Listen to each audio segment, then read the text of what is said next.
Hello friends, how are you doing? അപ്പോൾ നമ്മൾ 10th സ്റ്റാൻഡേർഡിലെ സെക്കൻഡ് ചാപ്റ്ററായ ആസിഡ്, ബേസിസ് ആൻഡ് സോൾട്സ് അതാണ് ഡിസ്കസ് ചെയ്യാൻ പോകുന്നത്. ഓക്കെ, നിങ്ങൾ കേട്ടിട്ടുണ്ടാവും അല്ലേ ചെറിയ ക്ലാസ്സിൽ ആസിഡ്സിനും ബേസിസിനും സോൾട്ടെന്നും ഒക്കെ അല്ലേ? നമ്മൾ ജനറലി എങ്ങനെയാണ് പറയാറ്?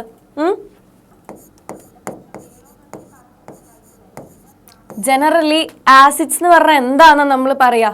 സോർ ടേസ്റ്റ് ഉള്ളതാണ് ആസിഡ്സ് എന്ന് പറയും അല്ലേ?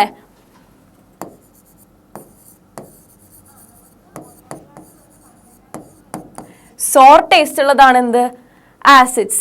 എന്താണ് ബേസിസ് അല്ലെങ്കിൽ ആൽക്കലി?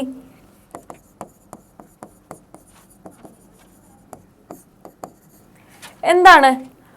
ബിറ്റർ ടേസ്റ്റ് ഉള്ളതാണ് ബേസിസ് അല്ലെങ്കിൽ ആൽക്കലി എന്ന് നമ്മൾ ചെറിയ ക്ലാസ്സിൽ പഠിച്ചിട്ടുണ്ട്.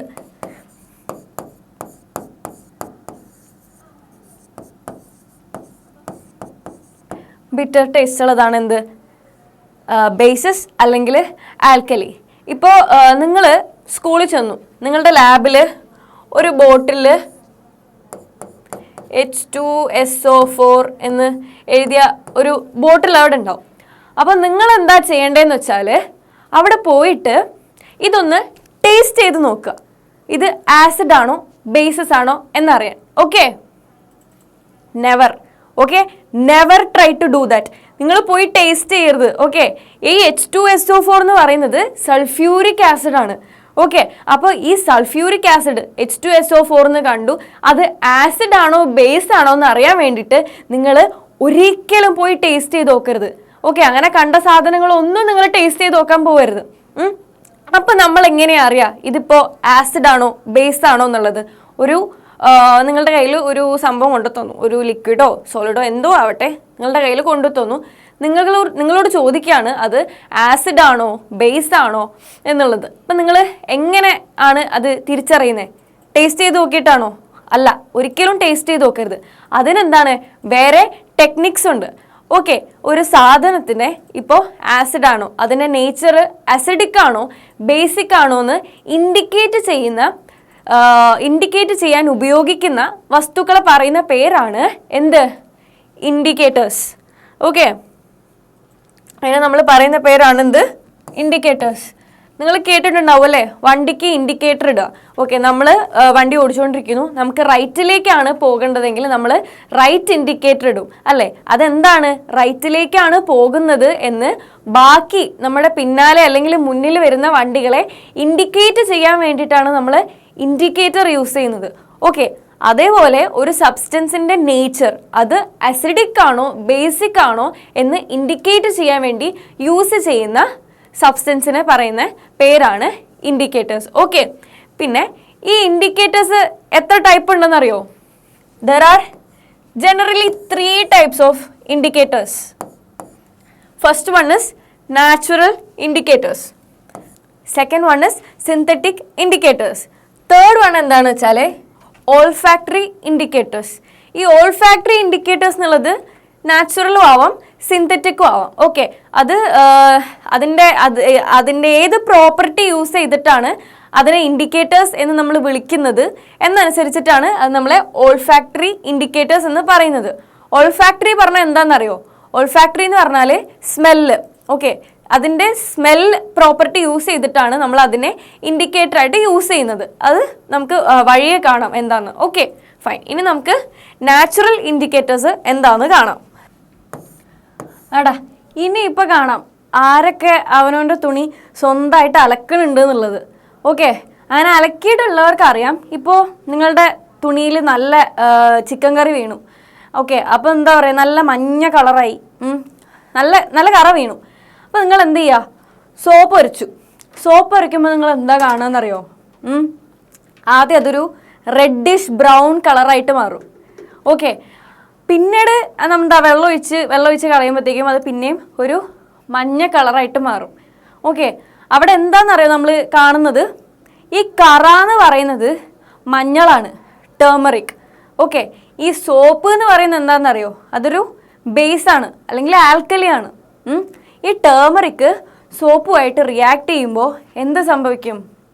റെഡിഷ് ബ്രൗൺ കളറായിട്ട് മാറും. ഓക്കെ, അപ്പം നമുക്ക് എന്ത് പറയാം? ഈ ടേമറിക്കിനെ ഒരു ഇൻഡിക്കേറ്റർ ആയിട്ട് നമുക്ക് കാണാം അല്ലേ? എന്താണ്? അതാണ് നമ്മുടെ ഫസ്റ്റ് നാച്ചുറൽ ഇൻഡിക്കേറ്റർ. എന്ത്? ടെർമറിക്. ടെർമറിക് എന്താക്കും? ബേസിന്റെ പ്രസൻസിൽ ടേമറിക്കിന്റെ നാച്ചുറൽ കളർ എന്താണ്? യെല്ലോ ആണ് അല്ലേ? അപ്പോൾ അതിനകത്തേക്ക് ഒരു ബേസ് ആഡ് ആവുകയാണെങ്കിൽ അതിന്റെ കളർ ചേഞ്ച് ചെയ്തിട്ട് ഒരു റെഡിഷ് ബ്രൗൺ കളറായിട്ട് മാറും. ഓക്കെ, യെല്ലോ ടു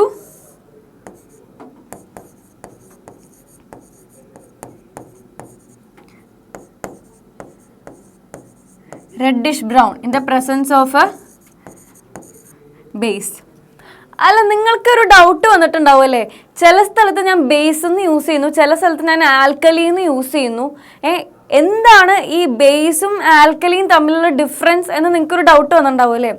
അത് എന്താണെന്ന് വെച്ചാൽ ഈ വെള്ളത്തിൽ സോല്യൂബിൾ ആവണ ബേസസിനെയാണ് നമ്മൾ ജനറലി ആൽക്കലി എന്ന് പറയുന്നത്. ഓക്കെ, അപ്പോൾ ഈ ചാപ്റ്ററിൽ ചില സ്ഥലത്ത് നമ്മൾ ബേസ് എന്ന് യൂസ് ചെയ്യും, ചില സ്ഥലത്ത് നമ്മൾ ആൽക്കലി എന്ന് യൂസ് ചെയ്യും. ഓക്കെ, അത് രണ്ടും സെയിം തന്നെ, പക്ഷേ വെള്ളത്തിൽ ഡിസോൾവ് ആവുന്ന ബേസിനെ പറയുന്ന പേരാണ് ആൽക്കലി എന്നുള്ളത്. അത് മാത്രമേ അവിടുത്തെ ഡിഫറൻസ് ഉള്ളൂ. ഓക്കെ, അപ്പോൾ നമ്മൾ എന്താ കണ്ടുകൊണ്ടിരുന്നത്? നാച്ചുറൽ ഇൻഡിക്കേറ്റേഴ്സ് ആണ് കണ്ടുകൊണ്ടിരുന്നത്. അതിൻ്റെ ഫസ്റ്റ് എക്സാമ്പിൾ എന്താ കണ്ടത്? ടേമറിക് ആണ് അല്ലേ? ടേമറിക് എന്ത് ചെയ്യും? ബേസിന്റെ പ്രസൻസിൽ ടേമറിക്കിന്റെ കളറ് യെല്ലോയിൽ നിന്ന് റെഡിഷ് ബ്രൗണിലേക്ക് മാറും. ഓക്കെ, ഇനി നമ്മൾ കാണാൻ പോകുന്നത് രണ്ടാമത്തെ നാച്ചുറൽ ഇൻഡിക്കേറ്റർ ആണ്. ഏതാ നോക്കാം. ലിറ്റ്മസ്. ഇതാണ് നിങ്ങളുടെ രണ്ടാമത്തെ നാച്ചുറൽ ഇൻഡിക്കേറ്റർ. അല്ല, ഈ നാച്ചുറൽ ഇൻഡിക്കേറ്റർ എന്ന് ഇവരെ വിളിക്കാൻ കാരണം എന്താണെന്ന് അറിയോ? ഇവരെ നമുക്ക് കിട്ടുന്നത് നാച്ചുറലി കാണുന്ന സബ്സ്റ്റൻസിൽ നിന്നാണ് കിട്ടുന്നത്. ഇപ്പം ടേമറിക് നാച്ചുറലി കാണുന്നതല്ലേ? നമ്മുടെ കയ്യിൽ നിന്ന് ഉണ്ടാക്കിയെടുക്കുന്ന ഒരു സാധനം അല്ലല്ലോ, നാച്ചുറലി കാണുന്നതാണ് ടേമറിക്. അതുകൊണ്ടാണ് ടേമറിക് ഒരു നാച്ചുറൽ ഇൻഡിക്കേറ്റർ. ഓക്കെ, അടുത്ത എക്സാമ്പിളാണ് ലിറ്റ്മസ്. ലിറ്റ്മസ് നിങ്ങൾ ചെറിയ ക്ലാസ്സിലൊക്കെ നിങ്ങൾ എക്സ്പെരിമെൻറ്റ്സ് ചെയ്തിട്ടുണ്ടാവും അല്ലേ, ലിറ്റ്മസ് വെച്ചിട്ട്. അപ്പം ലിറ്റ്മസ് എവിടുന്നാണ് കിട്ടുന്നതെന്ന് വെച്ചാൽ ലൈക്കൻ എന്ന് പറഞ്ഞിട്ടൊരു പ്ലാന്റ് ഉണ്ട്. ഓക്കെ, ലൈക്കൻ. ഈ ലൈക്കനിൽ നിന്നാണ് ലിറ്റ്മസ് നമുക്ക് നാച്ചുറലി കിട്ടുന്നത്. ഈ ലിറ്റ്മസ് സൊല്യൂഷൻ എന്ന് പറയുന്നത് ഒരു പേർപ്പിൾ കളറുള്ള ഒരു സൊല്യൂഷനാണ്, ഒരു പേർപ്പിൾ കളറുള്ള ഒരു ഡൈ ആണ് എന്ത് ലിറ്റ്മസ് എന്ന് പറയുന്നത്. ഓക്കെ, അത് സാധാരണഗതിയിൽ നമുക്ക് കിട്ടുമ്പോൾ അത് ന്യൂട്രൽ ആയിരിക്കും, ആസിഡിക്കും ആയിരിക്കില്ല, ബേസിക്കും ആയിരിക്കില്ല. അപ്പം ആസിഡും ബേസും അല്ലാത്ത സമയത്ത് ഈ ലിറ്റ്മസ് സൊല്യൂഷൻ്റെ കളർ എന്ന് പറഞ്ഞാൽ പേർപ്പിൾ ആയിരിക്കും. ഓക്കെ, ഈ ലിറ്റ്മസ് പേപ്പറൊക്കെ നിങ്ങൾ ലിറ്റ്മസ് പേപ്പർ വെച്ചിട്ടായിരിക്കും നിങ്ങൾ എക്സ്പെരിമെൻറ്റ്സ് ചെയ്തിട്ടുണ്ടാവുക അല്ലേ? ജനറലി നമുക്ക് രണ്ട് തരത്തിലുള്ള ലിറ്റ്മസ് പേപ്പേഴ്സാണ് ഉള്ളത്. ഏതൊക്കെയാണ്? ഒരു റെഡ് ലിറ്റ്മസും പിന്നെ ബ്ലൂ ലിറ്റ്മസും അല്ലേ?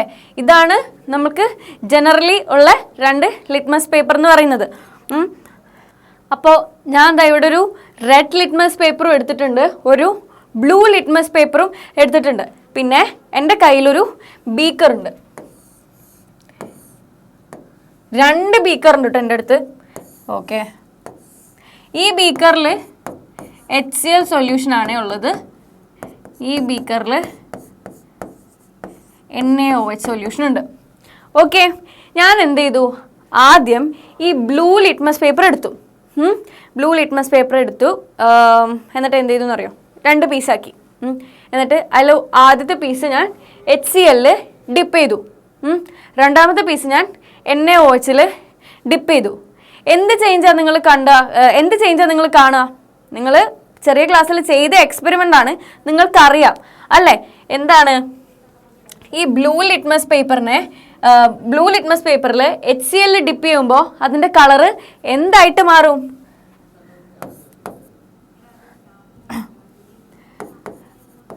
റെഡ് കളറായിട്ട് മാറും.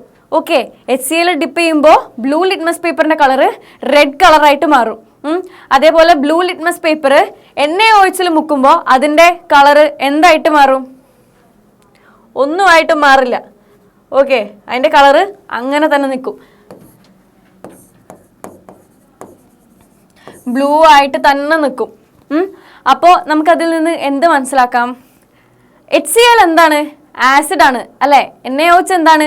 ബേസ് ആണ്. നിങ്ങൾക്ക് എല്ലാവർക്കും വളരെ ഫെമിലിയർ ആയിട്ടുള്ള ഒരു ആസിഡും ബേസുമാണ് എന്ത്? HClഉം NaOHഉം. HCl ബ്ലൂ ലിറ്റ്മസ് പേപ്പറിനെ ബ്ലൂവിൽ നിന്നും റെഡ് കളറാക്കി മാറ്റി. NaOH ബ്ലൂ ലിറ്റ്മസ് പേപ്പറിന്റെ കളറ് ചേഞ്ച് ചെയ്തില്ല. അതെന്ത് ചെയ്തു? അങ്ങനെ തന്നെ റീറ്റെയിൻ ചെയ്തു. ഫൈൻ. ഇനി നമ്മൾ എന്ത് ചെയ്യാണ്? റെഡ് ലിറ്റ്മസ് പേപ്പർ എടുക്കുകയാണ്. ആദ്യം ചെയ്ത പോലെ തന്നെ 2 പീസാക്കി മുറിച്ചു. എന്നിട്ട് എന്ത് ചെയ്തു? ആദ്യത്തെ പീസ് HCl ഡിപ്പ് ചെയ്തു. എന്ത് ചേഞ്ചാണ് നിങ്ങൾക്ക് അവിടെ കാണാൻ പറ്റുക? ചേഞ്ച് ഉണ്ടാവില്ല അല്ലേ? എന്താണ്? റെഡ് ലിറ്റ്മസ് പേപ്പറിന്റെ കളറ് അതേപോലെ തന്നെ റീറ്റെയിൻ ചെയ്യും. ആര്?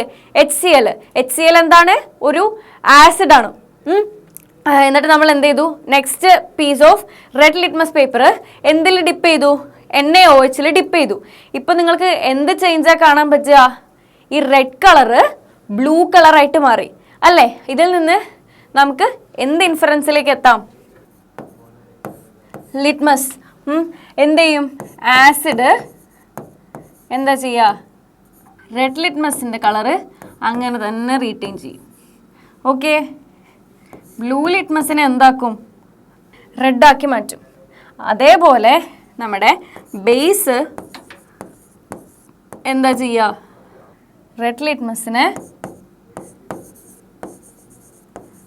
ബ്ലൂ ലിറ്റ്മസ് ആക്കും, ബ്ലൂ കളറാക്കി മാറ്റും. ആൻഡ് ബ്ലൂ ലിറ്റ്മസിൻ്റെ കളറ് അങ്ങനെ തന്നെ റീറ്റെയിൻ ചെയ്യും. ഓക്കെ. നമുക്ക് ഇത് ഓർത്ത് വെക്കാൻ എന്താ വഴിയെന്ന് വെച്ച് കഴിഞ്ഞാൽ, ആസിഡ് എന്ന് പറയുമ്പോൾ എപ്പോഴും ഭയങ്കര ഒരു ഭീകരമായിട്ടുള്ളൊരു സംഭവമല്ലേ നമ്മുടെ മനസ്സിൽ വരുന്നത്. ഓക്കെ. ആസിഡ് അറ്റാക്സ് എന്നൊക്കെ നിങ്ങൾ കേട്ടിട്ടുണ്ടാവും. അപ്പോൾ എന്തൊരു ഭയങ്കര ഡേഞ്ചർ ആയിട്ടുള്ള സാധനമാണ് എന്ത്? ആസിഡ്. ഞാൻ നേരത്തെ പറഞ്ഞിരുന്നു സൾഫ്യൂരിക് ആസിഡ് പോയി ടേസ്റ്റ് ചെയ്യണമെന്ന്. മക്കളെ ടേസ്റ്റ് ചെയ്ത് നോക്കല്ലേ കേട്ടോ. ടേസ്റ്റ് ചെയ്തൊന്നും നോക്കരുത്. ആ ആസിഡ് ടേസ്റ്റ് ചെയ്യാൻ പോയി കഴിഞ്ഞാൽ പിന്നെ നിങ്ങൾക്ക് എന്താ വേറെ ഒന്നും ടേസ്റ്റ് ചെയ്യേണ്ടി വരില്ല ലൈഫിൽ. ഓക്കെ.